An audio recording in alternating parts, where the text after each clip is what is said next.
Hello everybody, this is Anthropology 175, Evolutionary Medicine, and this is Lecture 17, the last lecture, and part 2 of 2. So in this part of the lecture, I'll be talking about, my take on how to live a long and healthy life. And the way I frame this is thinking about this as relationship advice, right? I think the big picture here is that it's not all about just kind of focusing in on one thing, right? Diet or physical activity, but it's taking a holistic view of your health and thinking about this over the long term. And in many ways, I think this is about navigating and emphasizing healthy relationships with diet, with physical activity, with things like that. So essentially think of this as how evolution can help you with the important relationships in your life. Okay, so this is actually it's kind of funny. I think I mentioned this in the past, but this part of the course, which I've expanded greatly this year compared to previous years, actually came out of a bit of a joke. When I've been teaching this class, I've often focused in on sickness and death, and so it became clear from conversations with students, but also sort of my own interpretation of the class, that I really needed to do something to focus in on the other side of things, right? The piece about what we can do to be healthier, to live longer, to live better and more meaningful lives, right? That it's not just about sickness and death, but it's about the things that we can do to actually make our lives better. So I started framing this as, we're going to spend the entire term, except for the last half of the last class, focusing in on sickness and death. And then all of a sudden we'll make this transition and talk about the good, right? The sort of glass half full, fun stuff, the things that you can do to be healthier. So it kind of grew out of that, and I've developed it over the years. And I'm actually starting to develop this into a book. So if everything goes well, I will actually start working on this book in a couple weeks. So as soon as I finish doing grading for this class and my other classes, I'm actually going to pick this back up and focus in on it. And actually, hopefully we'll have a book out within the next year that focuses in on this. Basically looking at each of these areas that I present here, but I'll also add more that I don't have room to include here.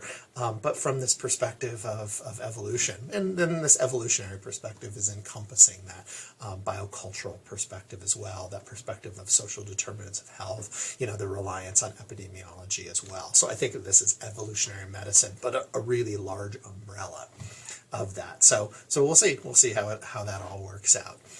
Okay, so, obviously death is inevitable. We can't live indefinitely, right? There does seem to be a maximum ceiling on human lifespan. It's somewhere in the 120 to 130 years of age range. But we are seeing people live on average longer.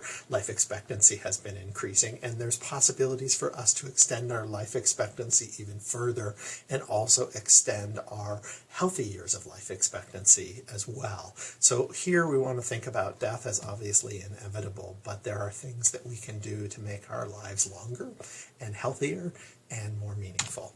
And so, I guess my take on this is you certainly can't control everything.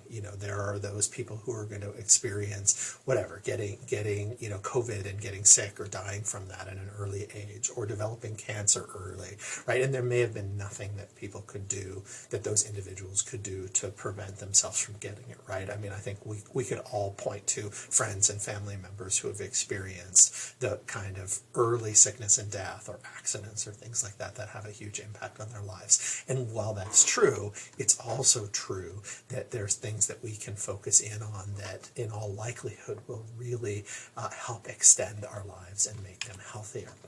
Again, I really think of this as a holistic perspective, right? It's not about a new diet where you take something away, right? You go on this diet and you take sugar out of your diet, or go on a new diet and add something new like a superfood, right? It's not about that, right? Because for the most part, that's not going to do much, and you're in all likelihood not going to be able to do that for long term.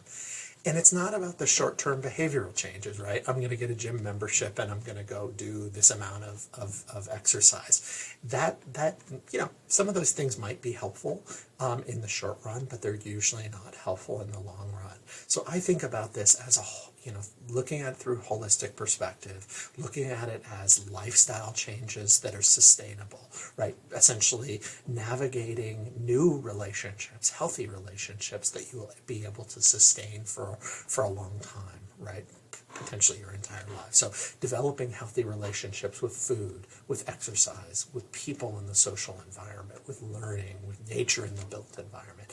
And so the way I frame this lecture is all around those individual areas.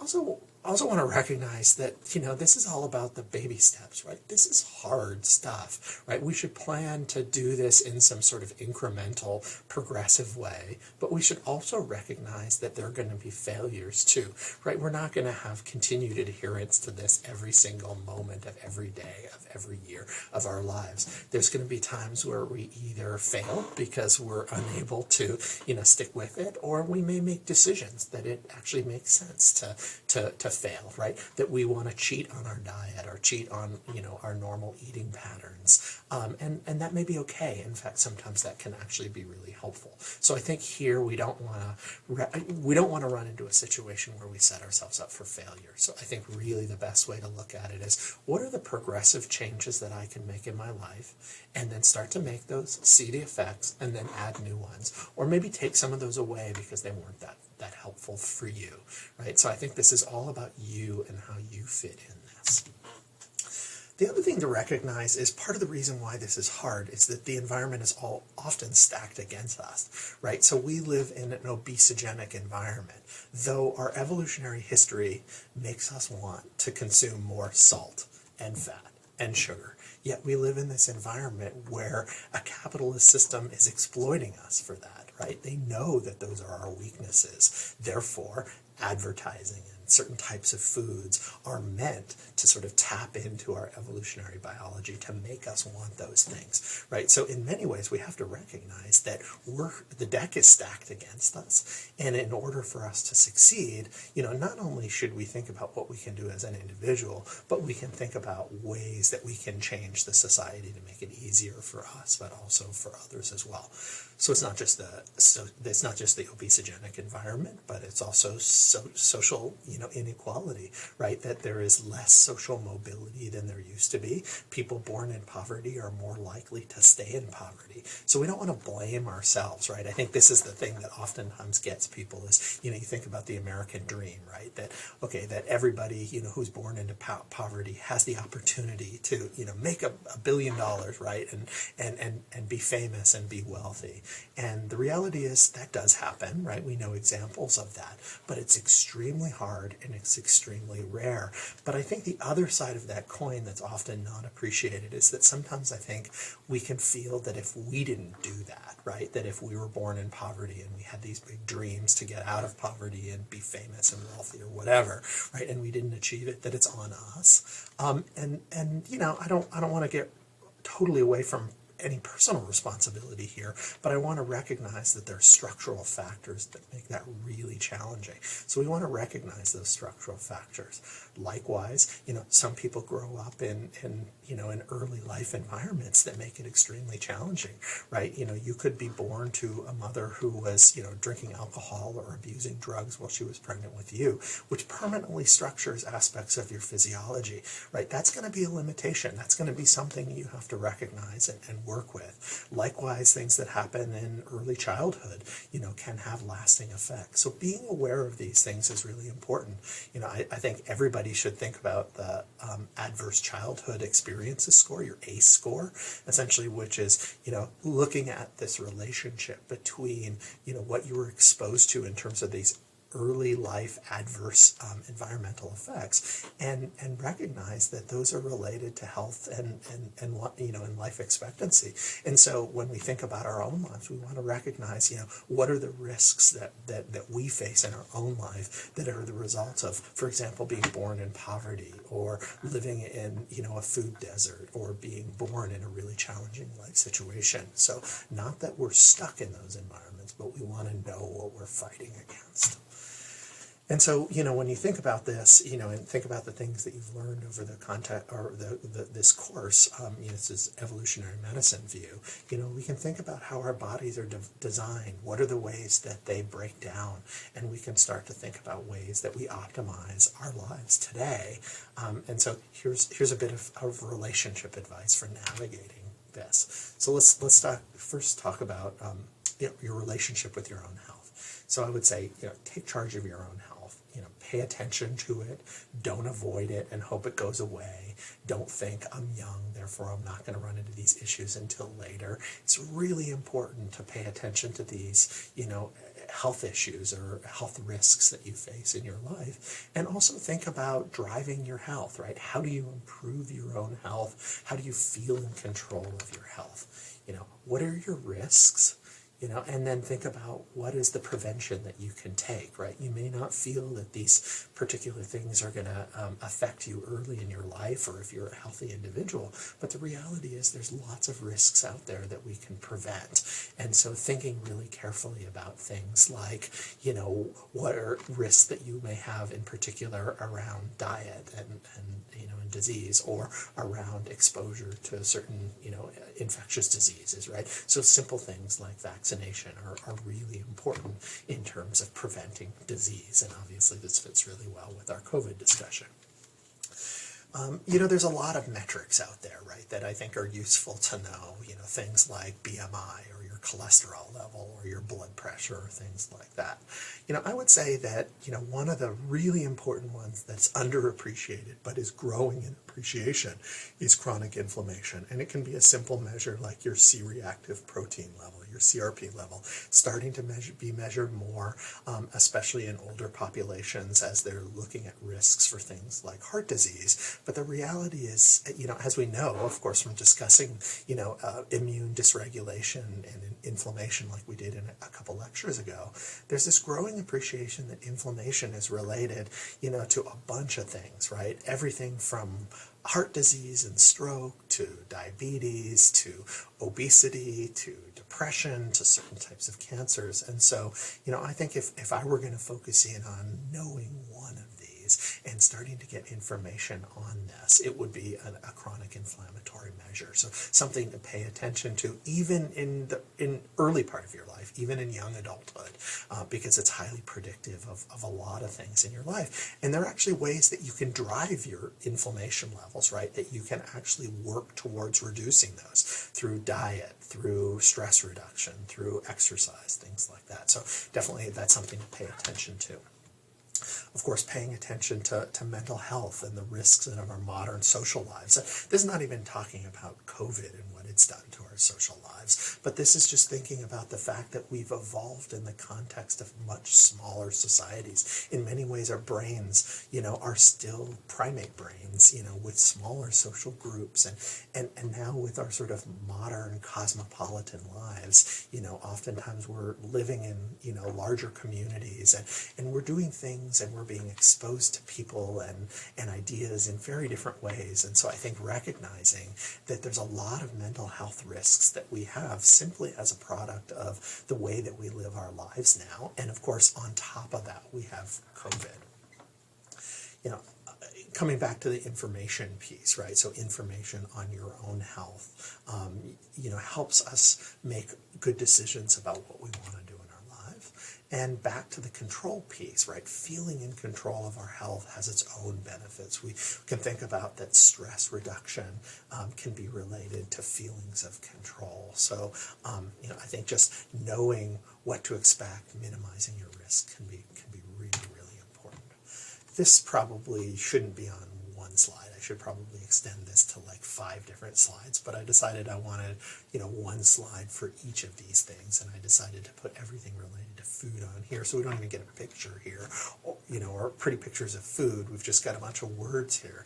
This is so important, and there's so many different dimensions of this that obviously I can't go into them in detail, but I wanted to touch on some of the really important ones. I would say this is relationship with food, not nutrition, not diet, but food. So here, I think the focus should be on, different foods, not particular nutrients, right? It's about, how you're eating food, what's your relationship with making food and getting food. And I think, also emphasizing investing in cooking, right? I think oftentimes, people think cooking is hard, right? There's a resistance there in terms of, costs of the ingredients or, knowledge of how to cook. But the reality is it's not as hard as you think, and there's a lot that you can do in a really simple way. And you want to recognize that the environment that we're living in is often emphasizing that cooking is hard, right? Because they're trying to sell you things, right? They're trying to sell you packaged food, or they're trying to sell you a restaurant experience. So their goal is to make cooking seem, boring or beneath you or something like that. The reality is oftentimes people who first start cooking realize that it's in fact, not as hard as they thought, that they know more than they thought that they did, or can learn really quickly, and that they often really enjoy this. So don't just dismiss cooking as something that you can't do. Think seriously and try, cooking as much as possible. I want to recognize that kind of thinking where you focus in on a particular nutrient is just destined to fail, right? That in part this is because we need really diverse diets. In fact, we should be eating diverse diets because that's what we're evolved to eat. But then in terms of a pragmatic approach, just focusing in on one nutrient is not going to be sufficient. It's going to lead to potential problems, right? And we've seen this at individual levels. We've seen this at a population or a national level, right? We got obsessed with fat in the United States several decades ago and really had this war against fat, which led then to people consuming more carbohydrates and the food industry responding in terms of creating these low-fat foods, which were high in carbohydrates and were processed and also led to all sorts of issues. So in reality, we've seen, the increase in things like obesity and diabetes in part because of the situation we created in terms of this crusade against fat. Likewise, we can see this crusade against carbs being problematic, right? There's a couple things this can do. It can lead to reduced fiber intake. It can lead to increased emphasis on fats and protein, and oftentimes the way we get fat and protein has its own disadvantages. Maybe that's increased, high levels of saturated fat by consuming too many fats, or maybe you're consuming proteins that are high in, preservatives or other issues like that, right? So focusing in on one thing is really never the answer here. So again, this is why I'm focusing on food, not individual dietary components or nutrients. We should focus in on limiting calories, and part of this is paying attention to portion sizes. So even things as simple as using smaller plates and bowls and glasses tends to actually have an effect in terms of smaller portion sizes. Likewise, eating at home rather than in restaurants tends to limit calories as well. Overall, minimizing processed foods. Aim to eat foods cooked by a human, not by a large corporation, right? Eat as many home prepared meals as possible. We want to recognize that processed foods, not to say that they're all bad, but in general, what's happening is they're removing fiber in order to make them softer.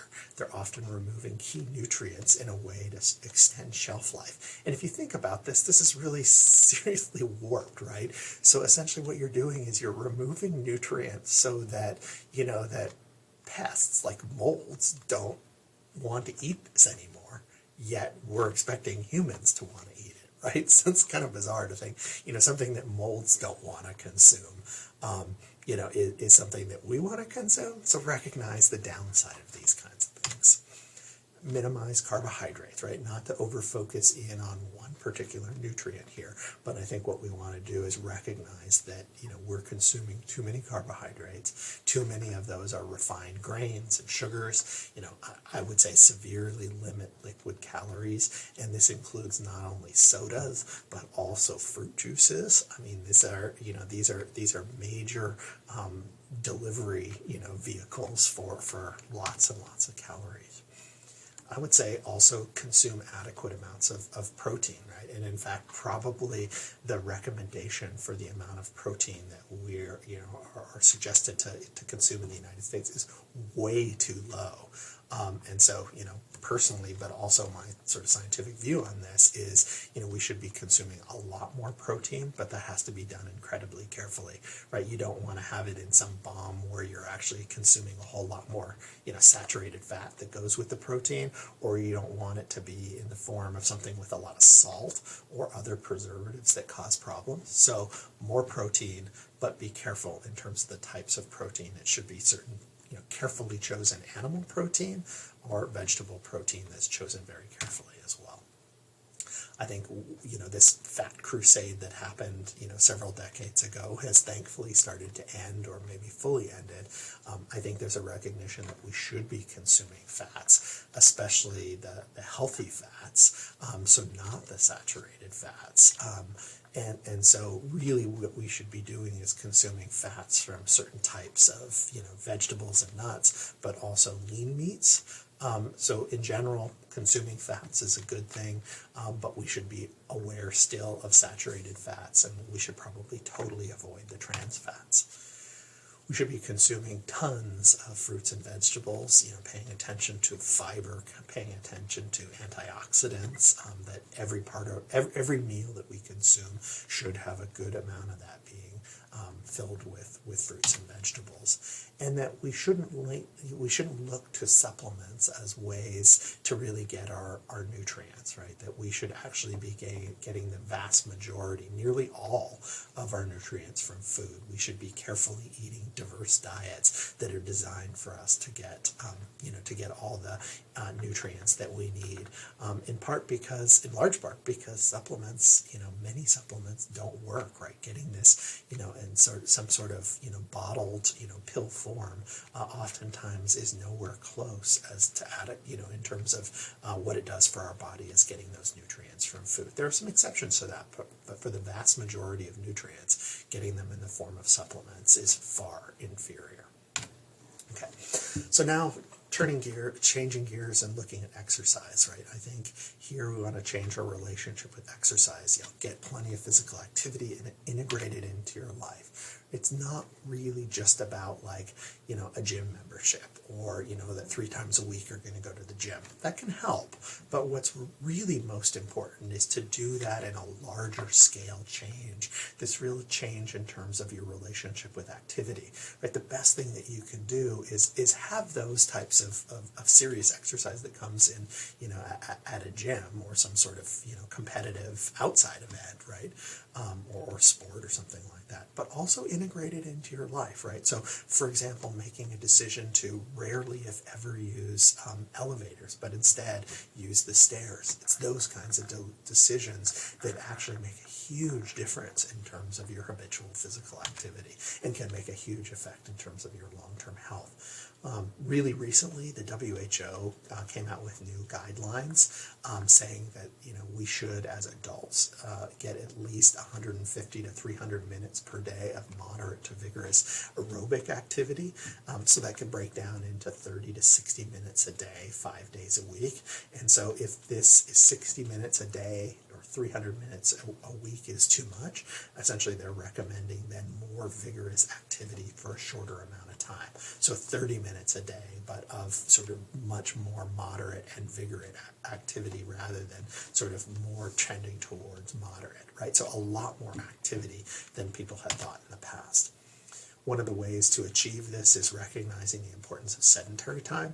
And so, in fact, in a lot of epidemiological studies, we see independent variables having an effect on health of physical activity level and sedentary time. Sitting long periods of time, as many of you, most of you, all of you are doing with this new pandemic world, is hugely problematic, right? So I think recognizing that you should break up the sedentary time as much as possible and limit it as much as possible, because one of the things that we see is as you reduce your sedentary time, that no matter what you're what you're adding in, it's going to be better. It's like TV viewing, right? That the average person, is often, the average American is watching like 4 or 5 hours of TV per day. That's a figure from a few years ago. I don't know what it is now in sort of COVID times. But, if you recommend that people consume less TV, watch 1 to 2 hours a day instead of 4 to 5, no matter what they replace TV with, it's going to be healthier, right? They're going to have more physical activity, and in all likelihood, they're going to consume less food, right? So focusing in on minimizing sedentary time is important for minimizing sedentary time, but it's also important for increasing, physical activity levels as well. There's a growing recognition that strength training and balance exercise are really important too. And so I think, the message here is find what works for you, find what motivates you, right? Is it music? Is it participating in sports and having that competitive piece? Is it, working out with friends, so having sort of group fitness? Is it focusing in on particular goals? Is it that, the music that you listen to that helps pump you up? What works for you? Recently I had this conversation like 2 weeks ago with my daughter who's on a competitive swimming team, and we'll sometimes have those days where she doesn't want to go to practice, and most of the time I tell her to go to practice and make her go to practice. And one day a few weeks ago we were having this conversation in the car at the end of, as I picked her up from swim practice. She said, I've realized something. I've realized that the days that I don't want to swim are exactly the days that I should swim. Right, recognizing that like 100% of the time that she doesn't want to swim, when she swims, she feels better, right? So that, thinking about things like mood, she recognizes that, the endorphins that she produces through swimming, and competitive sports make her feel better and often get her out of any funk that she's in. So oftentimes I think that knowledge of, sort of just knowing that, when you work out, you feel better can be really useful. It helps drag you to the gym or help you get out and take a walk or something like that. Figure out what works for you. What's that motivation? What is it that you need, in order to keep you going? How do you integrate this in your life basically every single day? Okay. Then, how do you navigate your relationship with alcohol and cigarettes and other drugs? I mean, I would say avoid smoking completely or quit as early as possible, right? There are huge effects of smoking on health. There's really no good things that come out of it in terms of health. Not this. I love this picture of this woman lighting her cigarette off the 100, candle on her birthday cake. The reality is very few people ever, live to 100 and are regular smokers. And in fact, probably one of my favorite study designs ever was a project from the Health and Retirement Study that's done in the United States, where basically their study design was to look at gene variants that are related to aging, and in particular people who are aging very well. And so what they did is take this giant sample and looked at those individuals who had smoked for their entire lives and were still alive in their 80s, 90s, and 100s. And it's a very small sample, right, because there are not that many people. But essentially their going hypothesis is that if you've smoked since you were 18 or 16 or 14 or whatever the number is, and you've been smoking for that many decades, you essentially have these genetic variants that lead to repair mechanisms in your body that are essentially superhuman, right? These are like superpowers that allow people to heal those problems, deal with those precancerous cells and things like that. And that those are the kind of freaks of nature who are able to, deal with, the effects of smoking, whereas 99% of the population can't. It was a brilliant study design and actually did show results in terms of finding these genetic variants. But for 99% of the population, and probably even more than that, we're actually seeing serious effects of smoking. The reality is a lot can get repaired early on, but really you should quit as early as possible if you're smoking already, because those effects are going to be enormous and they're going to get magnified with age. And then with alcohol, I think there's mixed feelings about this because of different kinds of risks. Definitely there's risks of too much alcohol on health, and there's risks of too much alcohol in the form of alcoholism. But then there's data that suggests that moderate use of alcohol, especially certain kinds of alcohol like red wine, can actually help our health, right? But you would never really have a public health recommendation that somebody take up consuming alcohol because of the risks for abuse and alcoholism. So I would say either avoid alcohol completely or really, really carefully use it in moderation, right? Not too many drinks per day, not, binge drinking, and having that kind of alcohol abuse, right? So limiting it as much as possible. And then, of course, be very careful of all drugs, including prescription drugs, and especially when we're seeing the effects of the opioid epidemic, both with prescription opioids, but also, street drugs, huge effects that are leading to so many problems and are being magnified with COVID. So I think being really, really careful in terms of the relationship between alcohol, cigarettes, and other drugs. And then navigating your relationship with sleep. I hate to say this as somebody who, suffers from sleep disruption and sleep limitations and all sorts of sleep issues, just as a reality of my crazy life, and this was true even before COVID. I hate to say, but it's true, sleep really is that important, and it's important for everything, right? Every aspect of health, cognitive health, all sorts of functioning, it's really, really that important. I would highly recommend getting familiar with Matt Walker's work. He's a neuroscientist at Berkeley. This is a good TED Talk. It's kind of an intro to his stuff. I find it a little slow and superficial, but it's useful to watch as kind of an intro to this. But if you're really interested, I would take a look at his book, Why We Sleep, which is actually a fantastic popular science book that really, just talks about how sleep is so important for just about everything. It's a little bit depressing. It's a little bit sad, in terms of thinking of all the problems I'm causing in my own body from not sleeping enough. But it's, I think, really important to know just how important it is. Right? How do we establish healthy sleep patterns? Not just quantity of sleep, but also the quality of sleep.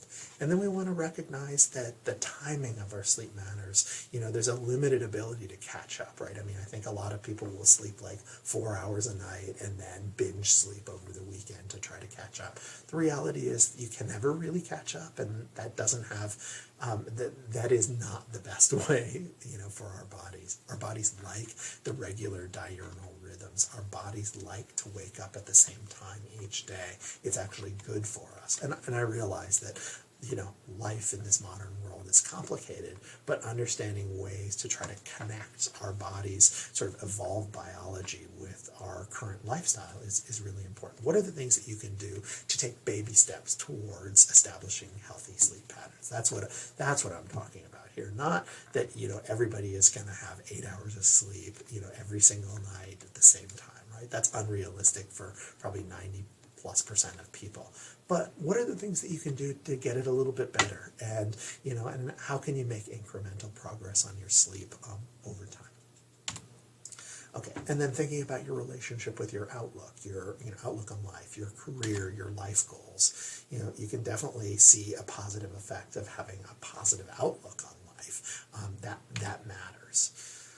Also, it's really important to find a purpose. What's the narrative in your life? Why are you here? What are you doing? Those kinds of things, even though sometimes it seems silly, it matters a whole lot in terms of our self-perspective, and it plays out in terms of our health.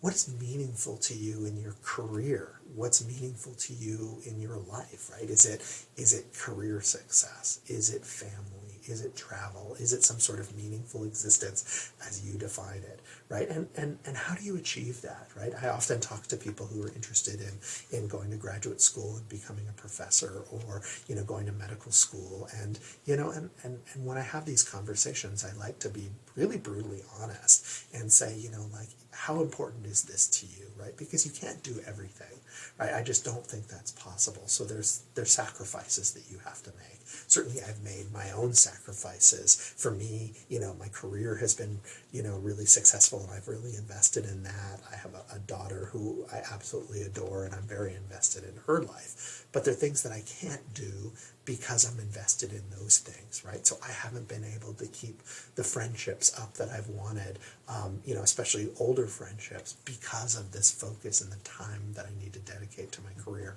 or dedicate to my family, right? So what are the honest considerations you make? What are the things that really matter? How can you make an informed decision about what you want to do?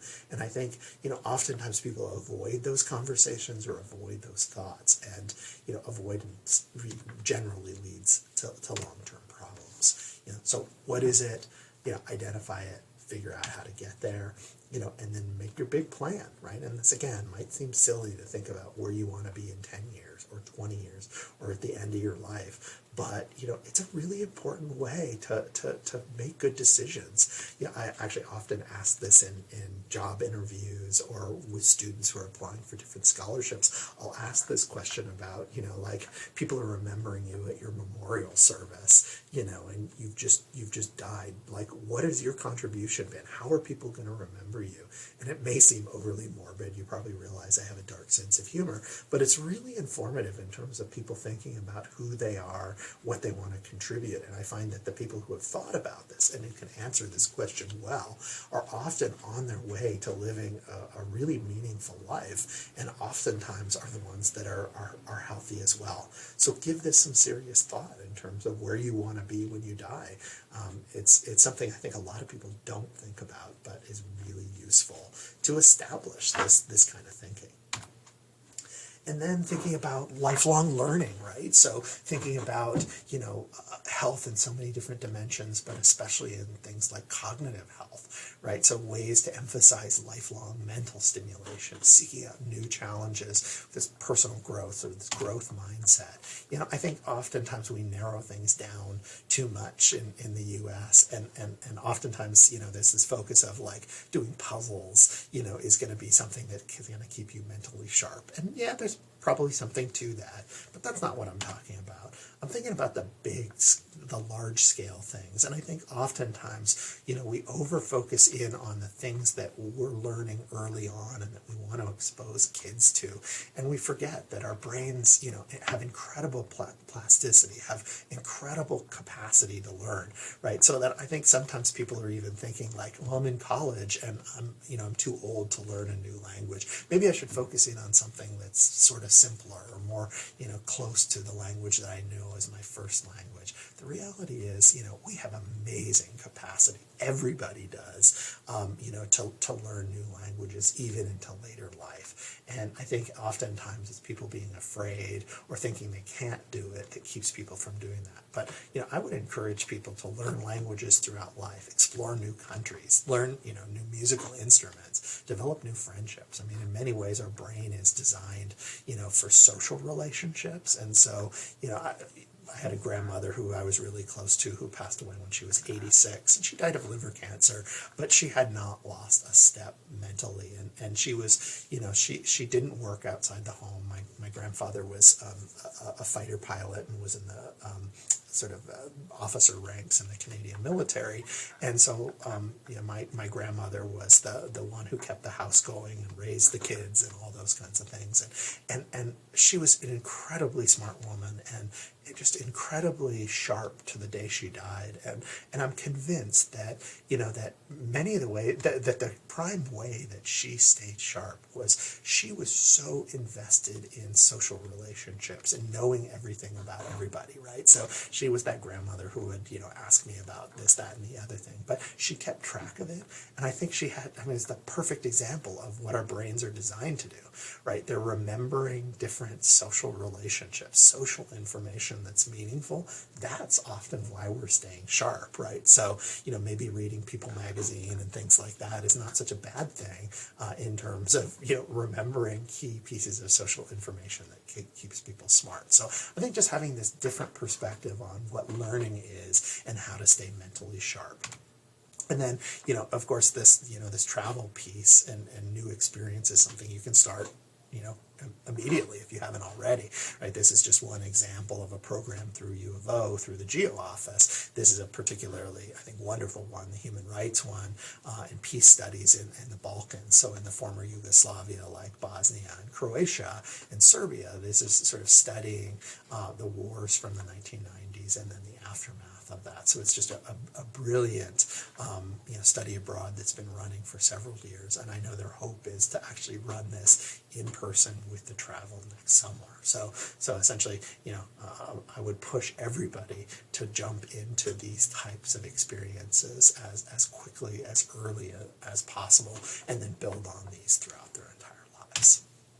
Okay, relationships with people and your community, right? I think we often underappreciate how important people are in social networks. networks are, right? So build strong social networks, invest in close friendships, people who support you, people who you support, people who you can share your deep, dark secrets with, right? The people that are that close. That has a huge effect on health. We also should be considering and investing in what some people have referred to as a diversified social portfolio. Right, that we can have different types of social relationships with different people, right? We have those friends that we celebrate things with, or we have those friends that we go to when we're running into emotionally complex issues, right? That's okay, that's really what we're designed to do, and that we should probably think about having a really large and diversified social portfolio that's actually consistent with and really helpful for health. And I think oftentimes with, our complex lives where we're moving around a lot and we're having to invest more in education and, in our jobs, often what that's done is it's limited the investment, that we've been able to make in our social networks. I feel this at a personal level. What that does then is it puts more, burden on, a friend or a romantic partner where essentially they have to be everything to you because you don't have really the time to develop those relationships with others. So really the ways that we should be are exactly the reverse. We should have large social networks, both of family and friends. We should have these diversified social portfolios, and we should have a healthy, reasonable relationship with a romantic partner, not one where they have to be everything for us. We want to pay particular attention to isolation and loneliness. I mean, when we're thinking about big costs of things in terms of our health, isolation and loneliness are similar to obesity and, smoking and things like that in terms of the huge pervasive effects that they have on our bodies. And we want to recognize that just because, for example, you're around people or even that you're in a relationship, you still can be isolated and lonely, right? So it's about your interaction with people, how how they see you, how you see them, right? So there's a lot of importance here in sort of understanding loneliness. Just wanted to point you here to some work done by, I think, a fantastic scientist, John Cacioppo, who actually tragically passed away of cancer a couple years ago. John was my postdoctoral advisor. He's a psychologist who for many years was at the University of Chicago and did just amazing research on loneliness and published this book in the late 1990s. And the link here is to a TED Talk that he gave a few years before he passed away, just talking about the importance of and the evolution of social networks and kind of how our modern lives in many ways go against that and lead to loneliness and lead to the health effects of loneliness. So definitely something that we need to pay attention to for ourselves, but also for friends and family as well, especially in the context of COVID.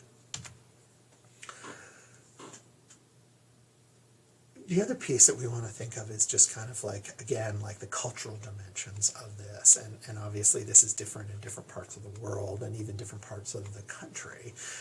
But, in general, American culture really prizes individualism, right? Some people have described it as the me, myself, and I culture. But the reality is there are elements of that in our evolved biology, but much more of the we, right? The embedded social piece, because that's how we've evolved. And so, in many ways, our culture goes against our evolved biology, which creates problems. We should be investing in our relationships, should be investing in our society. And in some ways, I think we're starting to realize that perhaps the pandemic is pointing out some of this. There's an article from the last couple of days looking at men's health in particular, focusing on the pandemic. One of the things that we see is kind of the gender dimension of friendships and issues. There are issues that both men and women face, but I think that there's less of a commitment on average in men to friendships, the deep friendships, and there are huge effects of that, right? I think that, when you talk to most boys and men, they want those friendships, but the downside of friendships is that they're often seen as, reflecting, if you want those friendships, you're weak, right? Or you're not an individual, you're not strong.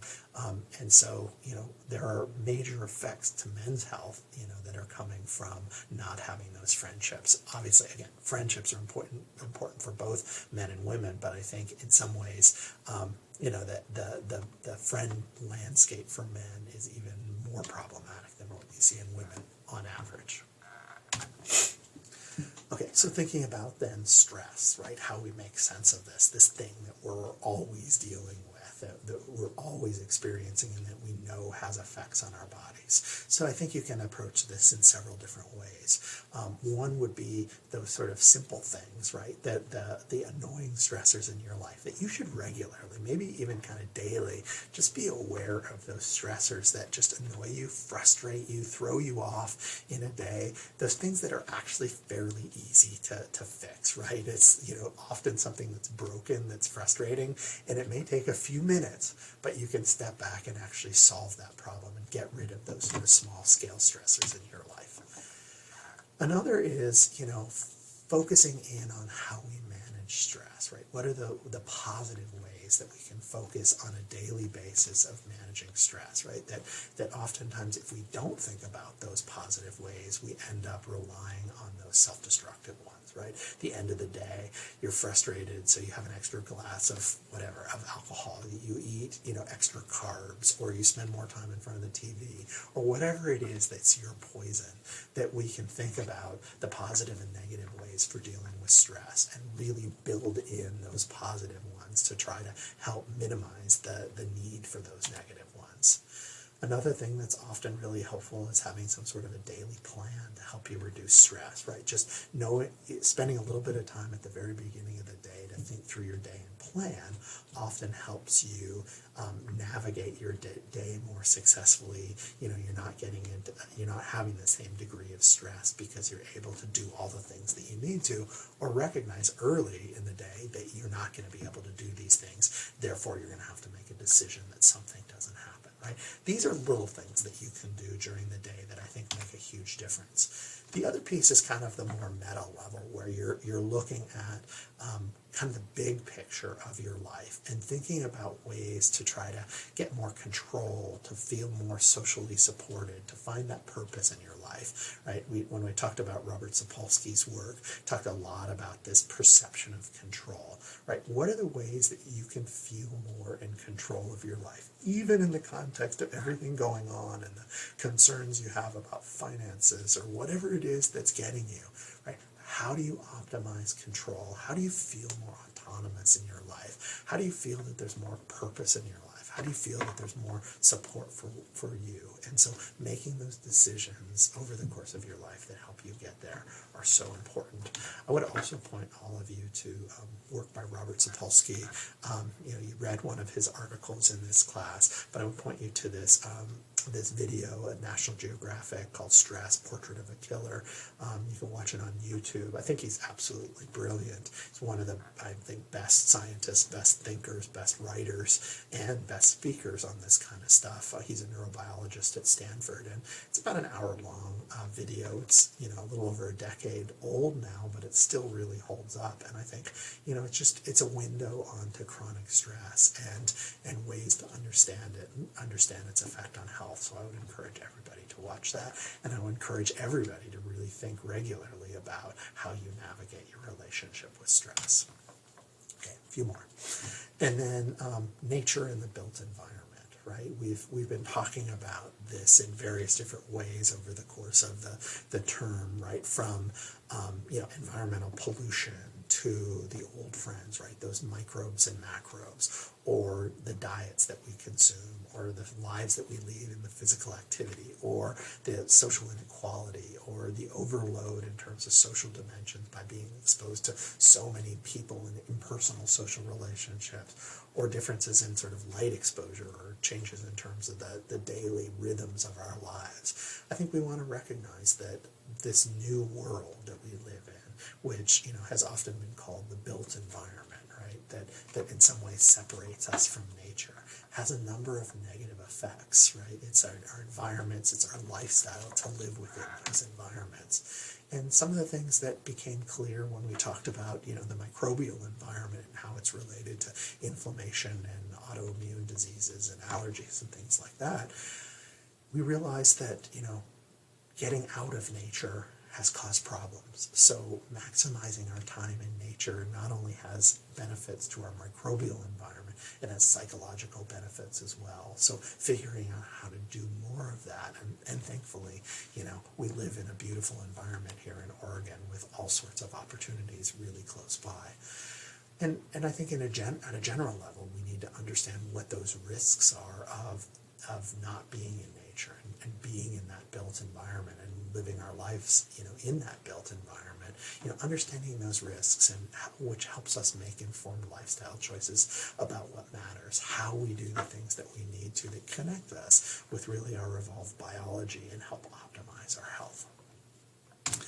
And where I wanted to end with was talking a little bit about then optimizing your relationship with your community and your country and your world, right? Thinking about what you're doing in order to help, right? To make positive change. What are you doing now?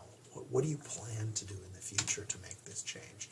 What is it that you think is important, most important perhaps, to address? Where do you want to make your contribution? How does that happen for you, right? Is it thinking about income inequality? Is it lack of healthcare access? Is it impact of natural disasters? Is it homelessness? Is it food insecurity? I can point to, you can look at all of these and you can get overwhelmed by the scale of the problem, right? And you might wonder, can I really make a difference here? And I think the answer is yes, you can. I just think about a former student of mine who graduated a couple years ago and is living up in Portland, and she's, essentially, working and getting experience. She's planning on applying to medical school soon. And, with the fires in Oregon, she jumped in really quickly and started, getting donations for Latino residents of, especially farm workers in the northern Willamette Valley. And, and even as one individual who wasn't doing a job that was, this wasn't part of her job, just jumping in, realizing the problem, realizing a particularly vulnerable population, she was able to actually make a huge difference in terms of, the amount that she got donated in terms of financial resources as well as products and things that people needed, and jumped in and actually made a difference in people's lives, even though it was like 2 weeks of her work, her volunteering to do this on top of her other jobs, right? Made a huge difference in people's lives. So huge change just by one person who happened to recognize the need and then think up a solution to that and then implement that. And so I see this all the time working, with amazing students and former students and other people that I interact with that, I definitely, you don't want to underestimate your power to make change. And then I would also think about this as something like, what are the things that I'm doing at a larger scale over time, but then what are the things that I did today, and really think about this, even the small things, right? The extra kindness in your social interactions, or doing a little bit more for somebody, or recognizing somebody who hadn't been recognized, or something like that, right? There are those little things that we can do that make our environment so much better. So I think really thinking through, what's your relationship with, with your community, your country, and your world, and how do you optimize this based on, what you think is important, right? This isn't, I'm not telling you to do one thing or another, but what is most important to you? How can you make a contribution? And I think all of you can make major contributions, as well as the tiny contributions on a daily basis. So that's where I'll end in terms of thinking about these relationships. And I hope this is a useful framing of this. I think it's fun stuff to talk about. And I think that we often don't think about kind of this in terms of the aggregate or the holistic perspective of what are the things that we want to do, or that we should be doing to optimize our health. I think we're oftentimes thinking about little things, but the reality is I think it's all about navigating these relationships and figuring out how we navigate these, who we are in the world, and hopefully you find this helpful. So given that this is the last lecture for this course, I just want to thank you all for being part of this. I've really enjoyed the interactions I've had with people. I wish I'd had more. I wish this was an in-person class where I could be seeing people at least a few times a week.